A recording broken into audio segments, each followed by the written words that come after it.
Hi students, now in this video lecture we will see how we will do the electrolysis of lead bromide. In the previous lectures we have understood all the concepts of electrolysis, right, like what are electrode reactions, where ions will migrate, right. Now we will apply all here, right. So this is the arrangement that we use to carry out the electrolysis of lead bromide, right. And this arrangement, if you recall in the what we learned in the previous lecture about voltameter, right, voltameter consists of a glass vessel which was made of a non-conducting material. Similarly here, this vessel, right, this vessel is made up of a silica. We call it a silica crucible, right, and silica is a non-conducting material, right. So this vessel is a non-conducting material, is made up of a non-conducting material, right. So and this crucible contains electrolyte, and here our electrolyte is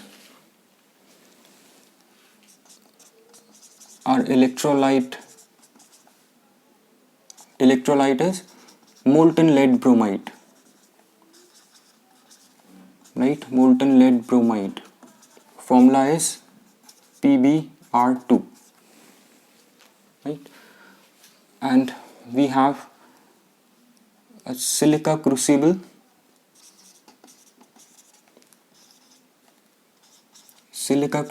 made of silica crucible which is non-conducting. By non-conducting we mean that it will not conduct electric current, right. Now you see this, we have a heating device here. This is a heating device, right. Since we said that electrolyte in this case consists of molten lead bromide, right, so this crucible is heated from outside, right, so as to maintain this electrolyte in molten state, right. So heating device to maintain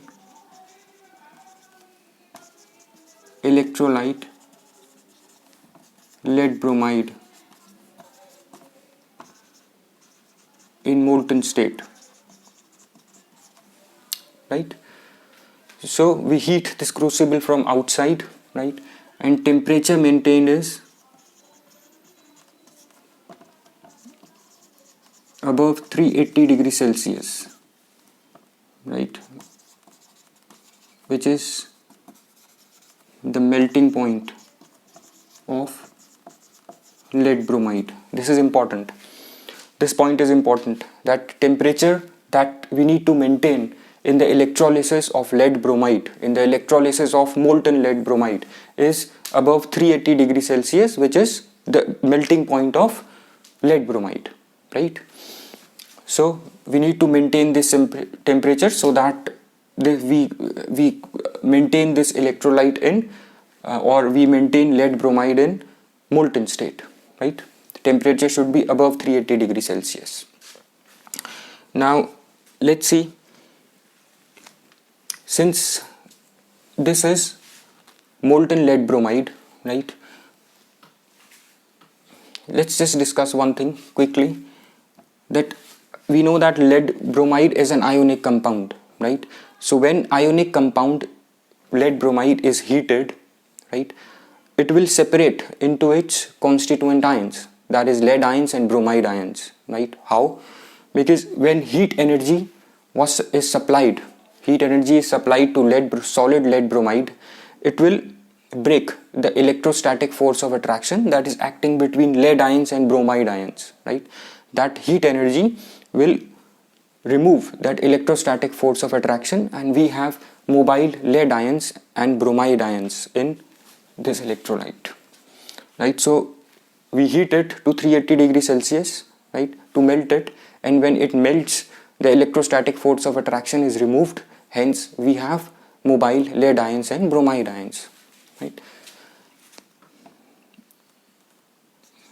So I'll just write it over here, lead bromide is heated, solid lead bromide is heated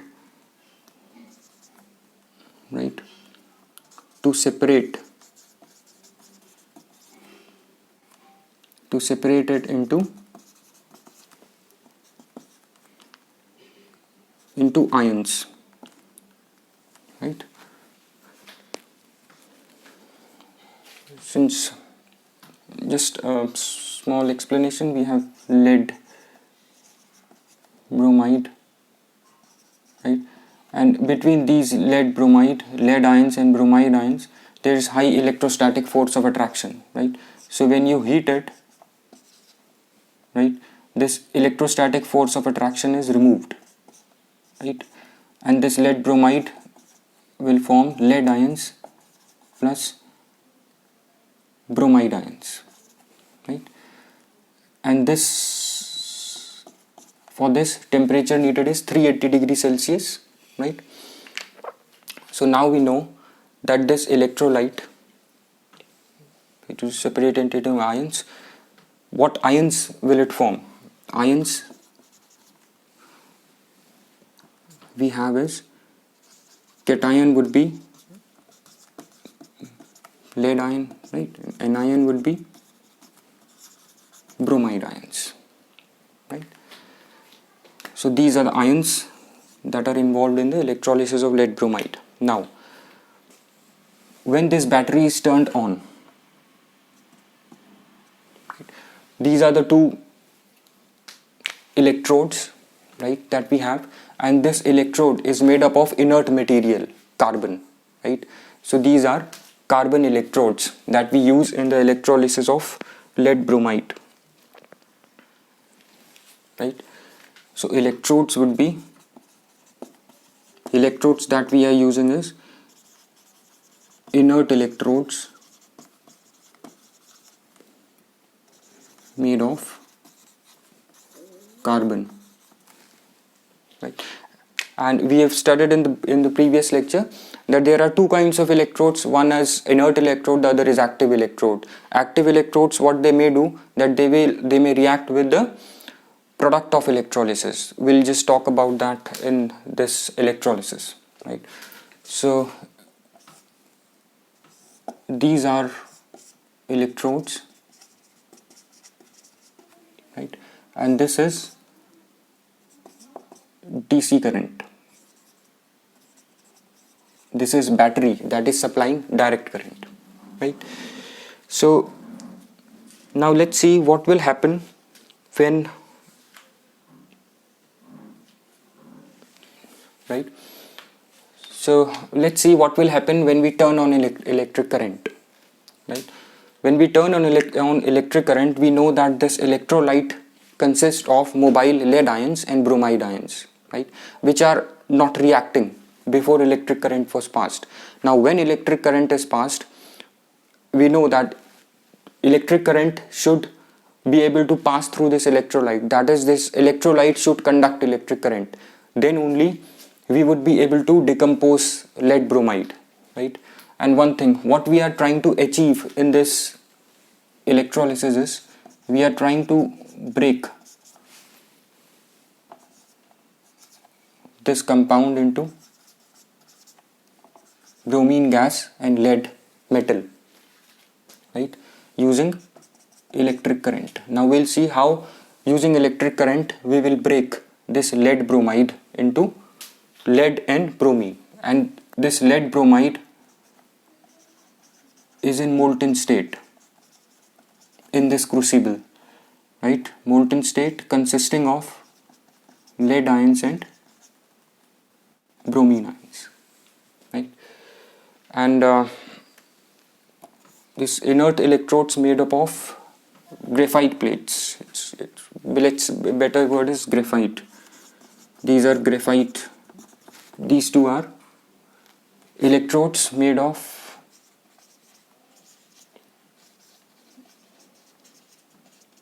graphite plates or graphite rods, right?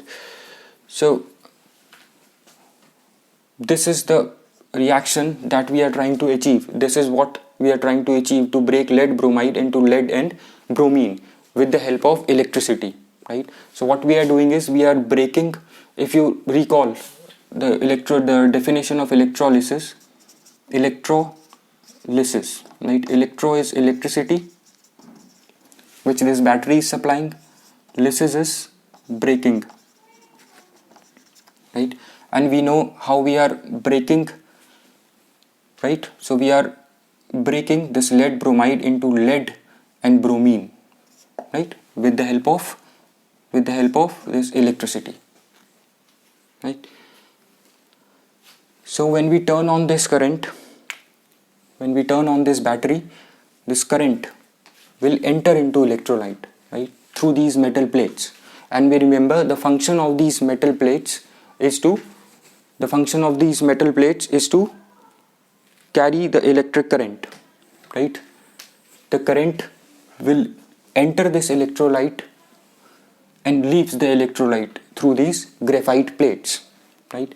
So when current is turned on through cathode, right, let's say this is cathode, through cathode current will enter, right? Through cathode current will enter the electrolyte, right? And through anode current will leave the electrolyte, right? Now let's see what are electrode reactions. And now we know that these are the two ions, right, that are there in the electrolyte, molten lead bromide. So let's see what will happen when current is turned on. When current is turned on, and we know that when current is turned on, these ions will start moving towards their respective electrodes. That is, lead ions and bromide ions will move towards their respective electrodes. And we know this is the directional flow of charge. These lead and bromide ions carry positive and negative charge. So this is directional flow of charge, right? One is moving towards cathode, the other is moving towards anode. Both are moving in opposite directions. So this will constitute an electric current. Since now we have mobile charges which are moving in specific direction, so these moving charges will constitute an electric current, right? When current is turned on, we will see electrode reactions. What would be the electrode reactions? When current is turned on, lead ions, which are cations, will move to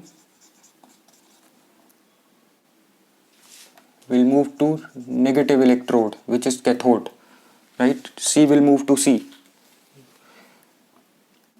And bromide ions, which we call as anion, will move to anode. Anion A will move to A, right? And what would be the electrode reactions? Since we have discussed before that cations are short of electrons, right?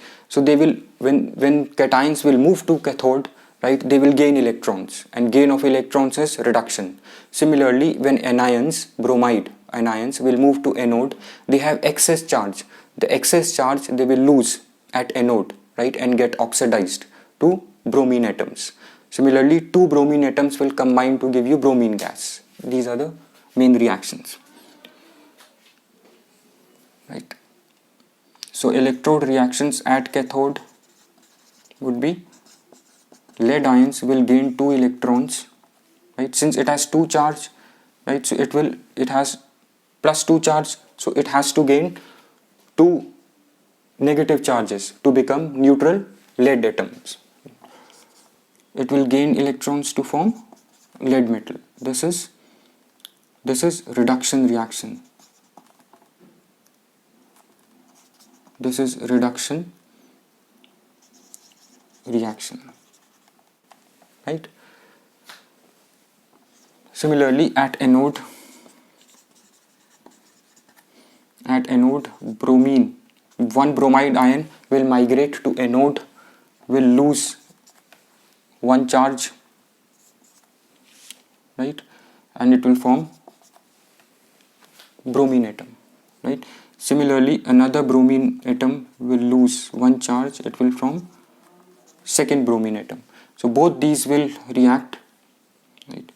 Br plus Br, it will form bromine gas. So this is, bromine is this bromine you will obtain at anode, and lead metal you will obtain at cathode. So this is, remember this is reddish brown gas, reddish brown fumes. Reddish brown fumes of bromine you will notice at anode. Here near anode you will see these reddish brown fumes of bromine gas. Similarly, here at cathode you will notice this grayish white metal, grayish white lead metal. Remember the colors, because in exams these colors would be asked. This is grayish white metal, right? So these are the product at electrodes. At cathode, lead ions will gain 2 electrons to form lead metal. Similarly, bromide ions will migrate to anode, form bromine atoms, and 2 bromine atoms will combine to form bromine gas, which are reddish brown fumes. So you will notice reddish brown fumes of bromine gas at anode. Now let's get back to one important thing. Okay, one thing you just notice, this reaction at cathode, this is reduction, right? And this reaction, which is loss of electrons to form bromine gas, this is oxidation, right?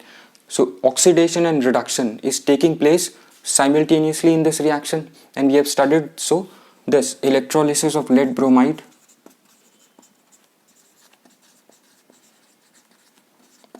is redox reaction. This is an example of redox reaction. Why? Because oxidation and reduction are taking place simultaneously at cathode and anode. So this is an example of redox reaction, where these two reactions take place simultaneously, right? Now here we said that we have taken inert electrodes made of graphite, right? This is very important. This has been asked many times. Why in the electrolysis of lead bromide we have taken inert electrodes, or why we have taken inert anode which is made up of graphite? The reason is, here you see at anode we have product bromine gas, right?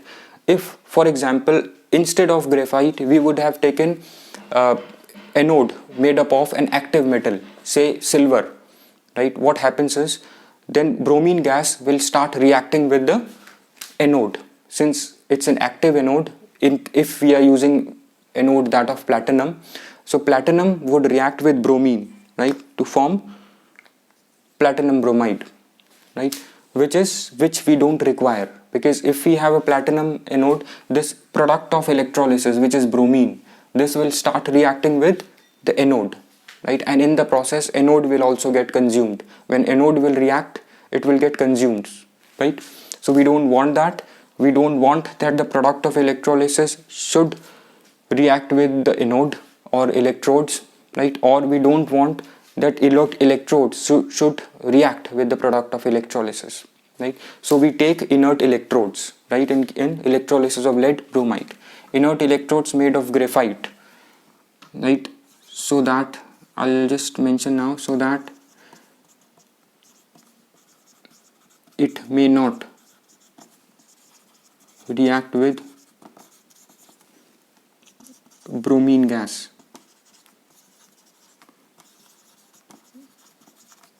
formed at anode, right? So this is all in electrolysis of lead bromide, right? So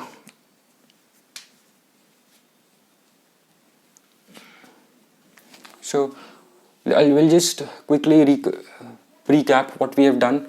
This is the silica crucible that we have taken, which is made up of a non-conducting material, right? This is a heating device. Why we have taken heating device? To maintain electrolyte lead bromide in molten state, right? Why we need this in molten state? Because in molten state only we have mobile lead ions and bromide ions, right? And temperature is above 380 degrees Celsius, which is the melting point of lead bromide. So this temperature needs to be maintained. Solid lead bromide is heated to separate it into ions. Ions we have in this electrolyte is lead and bromide ions.